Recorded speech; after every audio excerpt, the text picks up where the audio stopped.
Yeah. I'm just bringing up your sheet, mate. You're bringing up my what? I'm just bringing up your spreadsheet. Yes. How are you feeling? Apart from tired, like you said before. Cooked. Yeah. Why? Work. So I've been very. Sorry. Physically cooked or mentally cooked? Mentally. Okay. The body feels really good. It's just, like I've been non-stop today, probably since Wednesday.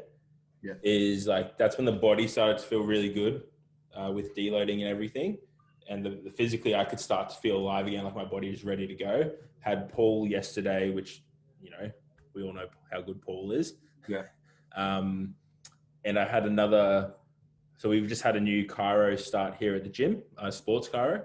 Yeah. And we, sorry, Zoran. Oops. Just joining. We had a new chiro here and a sports chiro, and she is fucking intelligent. Oh man, this computer's doing my head in. Oh dear. Hello, Zoran. Lizzie. Zoran Hey has, guys. it's funny you mentioned chiropractor, and I do my cardio in the morning with 2 chiropractors. Well, one chiropractor and an osteo. Really? Wow. Yeah. Wow. Yep. Hey, how are you, man? Sensitive topic. Yeah. Sorry. I'll mute myself and stop sharing. No, you're right, bro. You're right. So we had a new chiro here, and she's like Paul, like she's on that level of Paul and like Jordan Shallow intelligence, man. Like there's not many people in the industry that I get intimidated by their intelligence, and she's up there in the realm of Paul and fucking Shallow in my books. She's intelligent as fuck. Okay. So I had treatment from her today. Yeah. And like I feel body wise amazing. Yeah, good. Just mentally cooked from work at the moment. What did she say about your body? So she was looking similar stuff to Paul. She was more concerned with a diagnosis I had on my back from years ago, and she doesn't believe what the original diagnosis was, what it was. She believed there was a disc issue. This is back in like 2016. Yeah. That's just been an underlying disc issue. And as soon as she treated things, like that little niggling back pain that you kind of just deal with because, like, oh, yeah. Yeah. Gone. Okay. So, and she gave me a few rotational things to implement as well for my core. Did she say what exactly was wrong with the disc? Like I said, been walking with the car and an osteo for the past 3 weeks for an hour every day. I'm basically a qualified doctor now. Really? Wow. Zoran's probably just like, shut up, you insult me. She didn't say specifically what the disc issue was, being that it was so long ago, and it obviously has rectified itself in that time, obviously with what I've done as well. And she's saying I have rotational issues through multifidus and TA on the opposing side. Just that it's being so tight from obviously the original issue back in the day and how it's kind of compensated. Yeah. She released that, gave me some rotational drills, and yeah, man, it's like just humming. Because you haven't really sort of mentioned any back issues recently. No, it's just like a niggle that I get from time to time. That like it goes away when I get that treatment from Paul on the obliques. So she kind of delved into that a little bit more, identified it as multifidus and TA. Okay. Released that off, and like, fuck, I've got like new range in my hips I never knew I had. No one wants to see that. Relax. I was going to say, nobody can really see me moving my hips unless it was a shoulder pump. No one wants to see that. Not even Nicola wants that.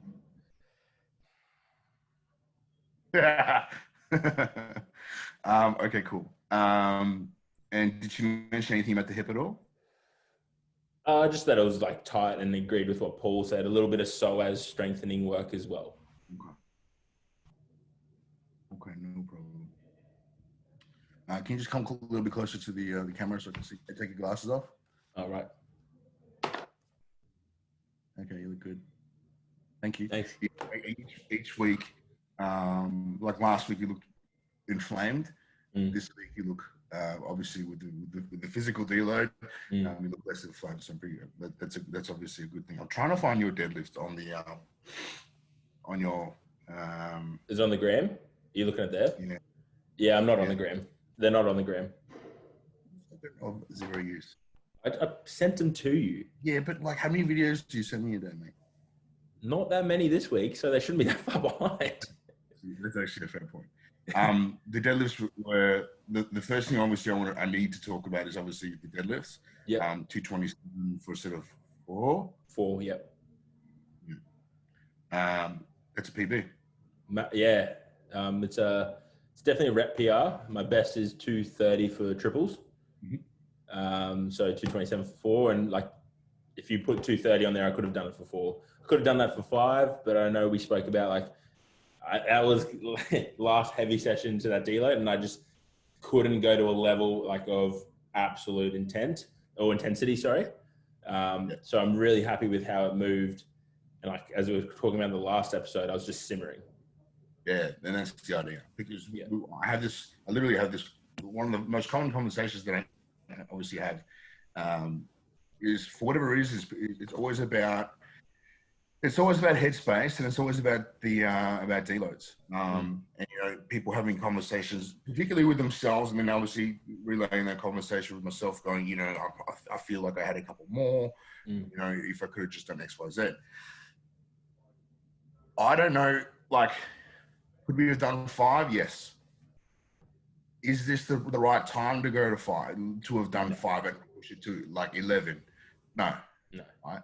Because what we need to factor in is the fact that if we go to 10, right, we deload the next week, combined with everything else that we've done throughout the week. Is that enough for us to get a training effect from the block that we've just gone through? So we've gone a deload, and we've periodized up and then deload. So if you can imagine that, right? So the idea now is obviously to leverage that deload, that super compensation from our training block, the cumulative amount of fatigue, to be able to then go into triples and get a training effect as a result of that. Now, the 227 for 4, in my opinion, looked a lot harder than what you could have done if you were fresh, right? With that, obviously, the accumulated fatigue, we're in a better position. So really, you could have done 227 for 5 or 6. 100%. Yeah? So I want you to obviously have that in the back of your head, going, if shit hits the fan, gun to my head, I can do that for 5 to 6. Yeah. So take something from that, right? Particularly from like what we talk about, we take the little wins that we have each week, and we park that, and this obviously builds. Yeah. It's like what we said with my squats, as in the last week, it was, if gun to my head, I could have done 202.5 maybe for 5. But obviously that would have cooked me too much for that deadlift session. So coming out of that deadlift session, I was really fucking happy that how they moved for how I was feeling. Yeah. And I know that comp day, whatever it is, that I could easily go to 11. Yeah. And go hard. And there'll be a point in time where we need to go to 11. It's just not now. Yeah. And I'm stoked with the amount of work on. I'm stoked with that. Yeah. It's funny that this conversation has happened, and I don't want to keep bringing him up, but this exact situation has come up, and it's something that I actually have conversations with people about. He doesn't actually know it, but I have conversations about a circumstance with actually Zoran, where he was getting ready for a comp, and people around him, I don't know, like, if it was purposeful, but it seemed like it was quite purposeful. And he'd had a bad day. What people didn't realize is that the bloke had probably worked 4 to 5 hours, remedial masseuse prior to deadlifting, right? And he'd had to go in and obviously pull a heavy deadlift. And mentally, he wasn't there fully where he needed to be in order to pull the weight. Someone, I won't say who, but someone in the gym had actually said something to the lines of, and obviously quite abruptly, it's a little early to be missing weights, don't you think? Right? So if we actually take that for what it is, right? Then obviously that was a dick move from that person. But in a way, if we take that in its generic, just the words, it's too fucking early for you to be fucking shit up. It's too early for you to go to 11 right now. I don't need you to go to 11 right now. I need you to simmer, and I need you to continue to just hit the numbers and tick the boxes, which is what we're doing, which is great, right? And that's why we've been able to get. That's why we've been able to obviously go from 2 to 3 week blocks, right, where we can continue to get better and bigger and stronger, right, and then taper off, and then continue to go up again, right? Because ultimately, if we would obviously median the graph that we have in regards to our actual numbers, ultimately, perfectly, I want to be in a position where I'm like that. Yeah. Right. And we're on that track. And we've gotten basically halfway so far, and we've been pretty much spot on perfect. 100%. Right, which is great. We need to continue to squat on that deadlift day. Our hips played up, right? Yeah, just in that last heavy session. And I think it's just because I usually get treatment on that side, but Paul had to address something on the opposing side that week. And this week it's felt fucking great. Yeah, cool. This week it's been really good. Obviously lighter loads, but got Paul to treat that yesterday and moving perfectly today. We're going to need to continue to probably like. I actually really like it. Yeah. I really like it coming. It'll make you deadlift more. I'm telling you, it sucks, right? But I think I'm looking at it from another perspective of the fact that it's that little bit extra skill in between my squats. Yeah. Like it keeps it fresh. And I think that's another big reason why my squats are becoming so like, they're just second nature now. Whereas before it'd be second guessing. Yeah. Where now it's just like good. And it's that little bit extra skill work. Exactly right. We've created a greater level and a greater mound or pond or whatever you want to use as a reference to be able to draw from a skill acquisition perspective, and it becomes easier. So then it translates easier into actual competition squat, and that becomes easier. That way we can progress quicker. And obviously, when we think about it from a macro to from a micro to a macro plan, right? We're making the most of every session, which is great. The rest of the daily session was great. I'm really happy with where you're going. I'm happy you're doing all your accessories. That's great. How has your sleep been this week? Sleep's one thing that's lagged this week. Just Why? One of those weeks with work where I had to put in the hours. Go like this. Where's the Fitbit? I'm here. Okay. I just took it off. Why aren't you wearing it? I'm sitting down. Okay. It doesn't leave me. It's a point where it's like, when it's like on your wrist for somebody's on your wrist for something, you're like, I'm sick of it. It's my hour away right now. Yeah, okay. We're sure I could do an hour away. Okay, cool. Do you know what the sort of average sleep that you've gotten for the week? Yep, I will tell you right now. Because, Fitbit. I even got the premium account. There you go. It was 3 months free. He's so Italian. Yeah, just like, fuck this. This week, I have had an average. Wait, where do I find the average? Hours slept. 7 hours roughly, on average. Okay. Which is usually my goal and what I sit around. Tuesday. Score as well? Yep. The average score is... What is that number? Oh my God, this is so hard to extrapolate.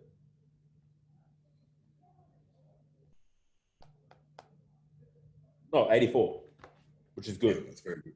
Yeah. That's good. All right, cool. So I was going to say anything above an average for someone at your body weight, I'd be aiming for the 80 plus. Yeah. And my body weight's up. What is it now? 109.5 in the morning. How did it go up? I've been eating. I was like... You've been eating those donuts in the morning? That was one day, and it was delicious, and I was so happy. Sorry? The reason why I asked, I'm really constant about the body weight situation, is because you're a high stress guy. You're always on your feet.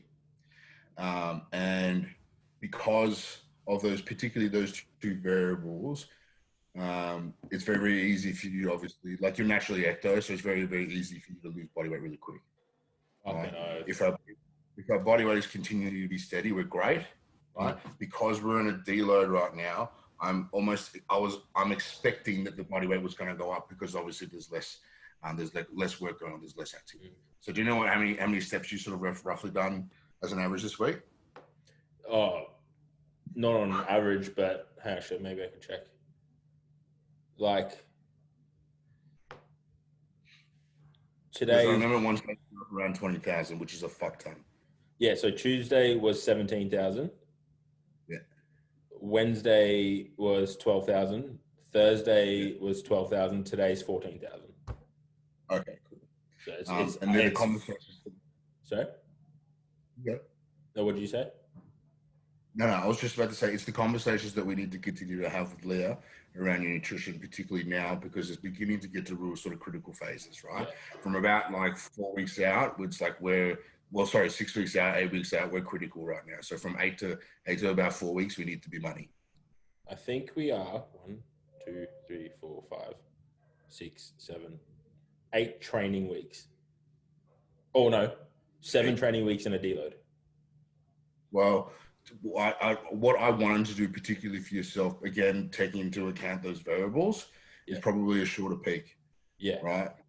So I was going to go comp week, nothing, like literally just walk around. The week before, I was going to go like 85%. Yep. Right. The week before that is deload. Yep. And the week before that is going to be your heaviest week. So we might obviously do another heavy bench in between that period of time as well. It's really just dependent on how you're recovering. And obviously your joints, which is obviously something else I'm continually hounding you about. My joints? Yeah. Yeah. Right? Yep. So we're on the right track. How obviously we're really stressed out and busy with the fact that we've had so much work going on this week. But the body feels great and our body weight is going up, which is exactly what we wanted, right? Has Leah made any adjustments to the food for the upcoming weeks? I know she upped it a couple of weeks ago or a week ago. Yeah, so last week she upped it, and it's been a struggle to hit the 5,000 calories, especially on non-training days now. Why? Because I don't know. It's just, I think it's because on training days I'm up earlier. I can get more food in that obviously time frame. Yeah. So like my last meal of the day is just like, I eat it and then I have another shake to get those extra calories in. Okay. The fact that you can do that and still sleep is pretty good. It's hard getting to sleep. But for you, right, because I'm weary of those 3 variables that we spoke about, we need to continue to stay on top of our food on our off days. It's really imperative. Like I said, right now, critical. Yep. Yeah. Especially going into next week. Yeah. Because next week's triples. Next week's get heavy. Get really heavy, really quick. Okay, so you need to have you already looked at next week? Yeah, I couldn't help it. It's right there next to this week's column. I know. I know. For me, like although I already know my numbers, like I do my best to not look at it. I'm like kind of like these ones and looking over it. Yeah. I'm just like nah. Because when you said like look at the sheet, it's updated, and then I looked at it and I was like, motherfuckers already put the numbers in. Fuck. Do the numbers intimidate you at all? No, not at all. So let me read this. The only thing that I was like, God damn it, is when I saw that it was 4 triples on squats, which is now more reps than the last block across more sets. Like this motherfucker. I like for you. I need to continue to keep that high because you're ecto. Yeah. I still need to smash you with volume, or kind of smash you with volume, and then I pull it really quick at the end. Yep. Yeah. So we're gonna bench 132 for a triple. That's definitely within us. I definitely think that we can go obviously a little bit more once we get through that. I'm stoked for that because there's no dumbbell press before it.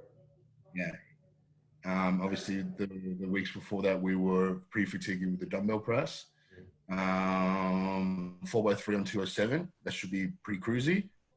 It should be like an 8 if I was to give you an RPE. Should be somewhere there. And the deadlift will be fun, right? So I haven't really pushed the deadlift, right, purposefully, because it does I've always found when coaching deadlifts and planning tonnages with deadlifts, a lot of the time it does more harm than good, and it's then too hard to manage if we get it wrong in the middle of a plan. Okay. But that's all good. So if we nail that, if we nail that, I'd assume that your body weight would still stay the same. That 109, 109 and a half, and then we'd probably go up again and then sort of read how you've gone through that. Yep. Cool. Any questions for myself so far? No, not at all. As I think I said last time, it's just nice opening a spreadsheet and going, this is what I have to do. No questions asked. Let's just do it. Where do you think you'll end up so far? Have you thought about that at all? Do you do any, I know for me, I do a lot of visualization, but I visualize all year round. And then I get obviously a greater gauge for things as I obviously get closer. Yeah, I've seen myself, I'm a big believer in visualization. Bit unknown territory for me, obviously, with being in unwrapped squats. Like the bench I can kind of gauge, but one thing I've really kind of tried to separate myself from is chasing numbers that I expect myself to hit at the end. So I've kind of, again, like just going in and going, this is what I got to do today. Let's execute on this. And I spend my time visualizing, the squats and my bench and deadlift. There's a heavy weight on the bar, but I don't put a number to it. Good. I'm just going through it, and I'm going emotions. Yeah, and then towards the end, I'll fucking pick numbers, or we'll talk about numbers.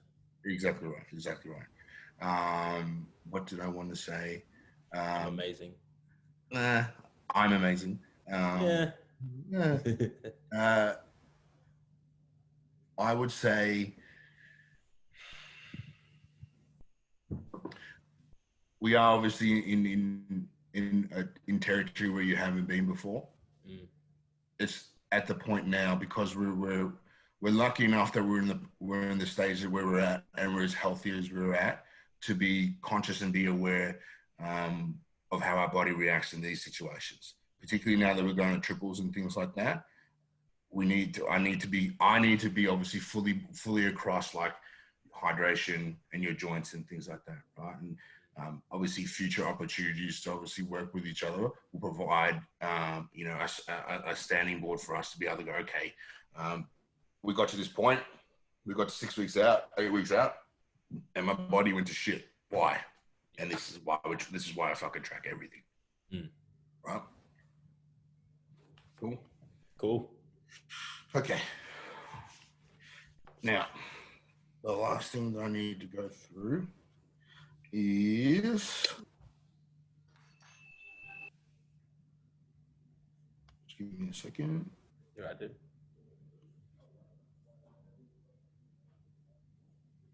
Has Leah mentioned anything about your hydration and sodium? Not yet. Yeah. She just set me a water target to hit, and we go from there.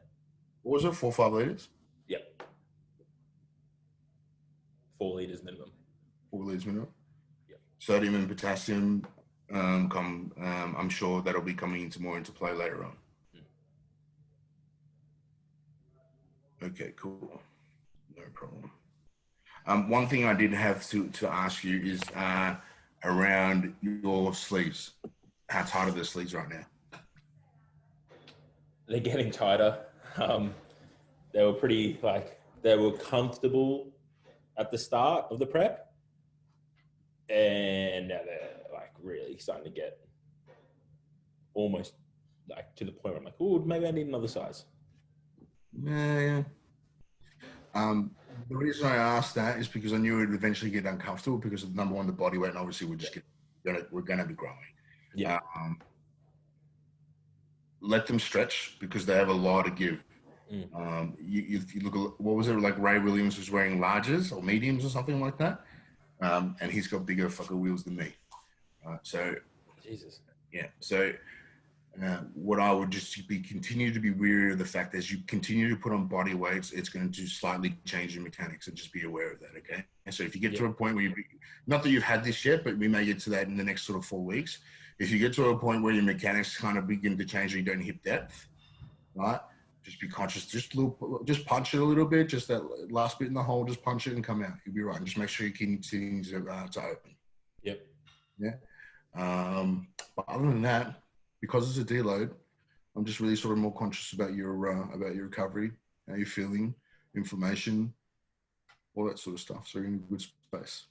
Yeah, I feel really good, body-wise. Need a bit more sleep. So what are you going to do this week, towards the end of this week, to obviously cut back?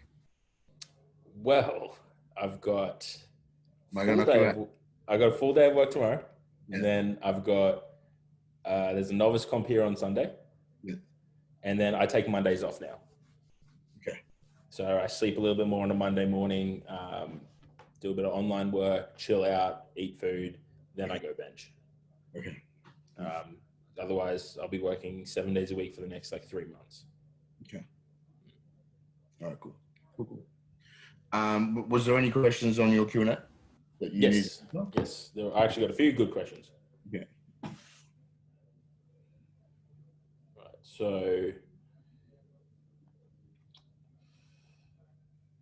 So,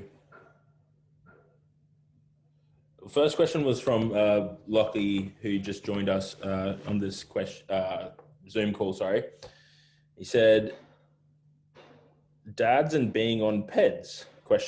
How do you maintain family time, efficient training, recovery / food? And for me, it's just about priorities. Yeah. Was the first word dads, as in the ADS? Yeah. It would do. Yeah, that's really dependent on your partner. Hey? Yeah. It's going to come back down to how much time you can commit to different things and where you prioritize them in your life at that time. Sometimes I believe different aspects of life take more priority at different times, obviously, but it's also what you hold valuable. Like for me, I know that family time is super important, so I'll always make time for that. Yeah. It also depends on how far you want to push yourself. Yeah, 100%. I've always been an advocate for PEDs, but if you're in a position where you are not looking to knock the lights out, then I would say don't do it. Yeah. Especially if you do have a family, because it can get a little bit there are things to it that isn't can be unsavory. Is probably the word that I would use. So, especially if it's your first time too, you got to be wary of all the really shit, I guess you'd call it, that comes with that. Yeah. Not saying it can't be done. It's just about where you're willing to push and what you're willing, not necessarily to sacrifice, but deprioritize at that time. Yeah. All right. Second question from Jason. I can't pronounce his last name. Sorry, dude. Thought on low intensity cardio to improve recovery for the bigger, stronger lifters. I think it definitely helps. It most definitely helps. If it's purely for recovery, and if we just focus on that in itself, 100% it would be very beneficial for you. The first thing that I've always been told when I've had a stiff back was to walk. I'm been very lucky that I haven't had many back problems, but particularly obviously recently, a lot of walking, so I haven't been as stiff and sore as I normally would be. But I think particularly for the supers, there's added benefits for walking as well. There's a digestive benefit as well, particularly if you're super and you're having to smash a lot of food. That is massive. I know that big dogs, the last big dogs that I did, although it was I very much so underperformed. I was eating like some days. Generally, I was anywhere between 7,000 to 9,000 calories, but my steps were like 10,000 at a 185 body weight, and it just helped churn through food. I think that's the biggest factor that you got to look at, is that extra moving will help you eat more food. Yeah. You don't do cardio for doing cardio unless you're gonna doing it purposely for your heart, or if your sport is relevant to cardio, you do cardio to be able to increase your digestion, help your recovery, and put away more food. Yeah, and I think Stan Efferding gives like his 10-minute walks or whatever it is a really good advocate for that, as well as helping lower, I think, the insulin sensitivity as well. But I agree with everything. I think it's very important. And again, context dependent. Like, you know, if I was a bit bigger, I would not be walking in. If I was bigger and still doing the steps I'm doing, I wouldn't go purposely do cardio. I move enough. Yeah. Next question. Best food to use during a comp day performance. Now, I believe that your food should never change on comp day. Yeah. You keep it the same. I don't really change a whole lot. Like I eat some extra sugars and things like that. Yeah. But nothing crazy. Like it's pretty straightforward. It's the same, to be honest. Yeah, keep it. And that's, I think, from a digestive perspective. Like if you start, you know, a simple change in meats can fucking change a whole lot. Like if you change from chicken to red meat on the comp day, like fuck, that's gonna affect you. And there's the last thing you want to do is be worried that you're going to shit yourself when you walk out for a squat. Mm-hmm. So keep things the same, because it's going to keep your digestive tract relatively normal. You're going to have enough nerves and anxiety on the day that you're already going to feel unsettled, so don't make it worse. Yeah, I think also from a position, you know, if you're on the cusp of a weight class and you know, tight belts and positions and things like that, if you're starting to put in food that you haven't had to really sort of practice at eating, you know, it can make you bloated, it can fuck your guts around like you're talking about. So yeah, but I'm happy, like as you said, you know, have a few extra sugars, throw an extra Powerade or Gatorade or something in there, snakes, you know, but don't change it drastically. Salt is a massive one. This is a funny question that I have to ask. Dumplings are anabolic as fuck. Thoughts? Who asked that? Leah. Mainly because sorry? Vegan dumplings? Oh man, dumplings are just amazing, okay? I took mum for dumplings on Monday and they were fucking brilliant. I can't really eat them. And I'm a ching chong as well. Why can't you eat them? I don't know. It's like, it bloats me. So I'm like, it bloated the fuck out of me and I farted for the rest of the afternoon, but they were delicious. I'm not doing it, but I'd rather not. Fine. They're still anabolic. Yeah, it's definitely anabolic though. That is the questions that we got from our Q&A. Cool. Just double checking. Cool. Yep. Sweet. Good. Do you have any other questions? No, I'm good, man. Like I know where we're at, and I'm really confident going into next week. And I know I've put plans in place to be able to recover better, and you know, having Mondays off, just eat food, chill out, relax. It's nice not having to overthink things and just execute. Yeah, don't be. If we begin to hit the wall a little bit, there are other things that we can do from a recovery perspective to be able to get our body there. So I'm glad that we're in the position that we're in. Yeah, sweet. Anyone else have a question? Yeah, does anyone have any questions? Throw them up in the chat or unmute yourselves. No, I'm going to say that's a no. They're probably not even. Brendan? Yes. Yeah. Just a quick question in regards to when you're getting treatment. Mm-hmm. Does your osteo communicate with your? You said at the start when I accidentally interrupted you guys. Yeah. Your osteo communicate with your chiro? So I see a chiro here now. Her name's Jackie. And I see I literally just saw her today for the first time, and I see an ex-phys from Start Training. Cool. So, and then a follow-up question: would you expect them to communicate together in regards to you? They will if they think. I think if they have any sort of, I guess, conflicting opinions, but I know like they both agree. Well, I got to talk to Paul actually, but Karate agreed exactly with what the EP said, and from listening to them both speak, they're on the same wavelength. And more than likely, like Paul, my EP, Gawain knows him very well. Like he'll talk to anyone, he'll give his opinion, and he'll tell it exactly how it is. Yeah, I always have that conversation with Brandon. He's obviously got a bit of a hip problem. The conversation is if it does flare up, is what did Paul say? And obviously, if there's any issues, I know that Paul will reach out to me and vice versa. And they probably reach out not even just to talk about me. Cool, thanks, man.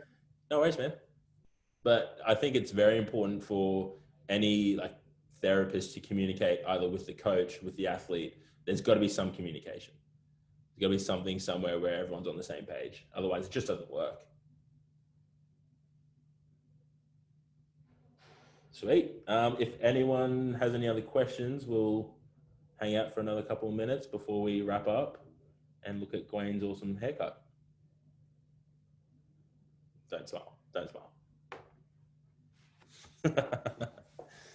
All right, guys, we will then jump off. Thank you again for everyone for joining us. We will be on again next week at a time that we will discuss, I'm assuming later. Yeah. Oh, fuck. All right. See ya. See you guys. Thank you so much.